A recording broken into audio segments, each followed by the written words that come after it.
ఆ ₹5 వ్రతకల్పన బుక్ చూస్తే ఎక్కడ లేని కోపం వస్తది. ఏరా నాకు అర్థం కాదు, ఎన్ని సంవత్సరాల నుంచి నా పూజలు చేస్తున్నారు, ఒక్కడికి నా కథ గుర్తుండదేట్రా యాదవ్ వల్లారా. ఓ నా బుక్ లో చూసిన దాన్నైనా తిన్నంగా చదువుతారా అంటే అది ఉండదు. ఏదో బాగా అటర్ ఫ్లాప్ అయిపోయిన తెలుగు సినిమాకి రివ్యూ చెప్పినట్టు చదువుతారు ఒక్కొక్కడును.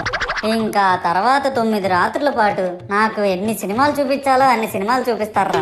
ఇందులో ఫన్నీ పార్ట్ ఏంటంటే నేను ఎన్ని బ్యాచ్లను చూస్తాను తెలుసా. ప్రతి వీధి పందిరి దగ్గరికి తిరుగుతూ నా విగ్రహాలకు రివ్యూ ఇచ్చే బ్యాచ్ ఒకటి, ప్రసాదాల కోసం ప్రతి పందిరి దగ్గరికి తిరిగే బ్యాచ్ ఇంకొకటి, ఇంకా దరిద్రం ఏంటంటే నాకు కొట్టిన కొబ్బరికాయలు ఏమైనా మిగిలిపోయేమో వాటిని తీసుకెళ్లి పచ్చడి చేసుకుందాం అనే బ్యాచ్ ఒకటి.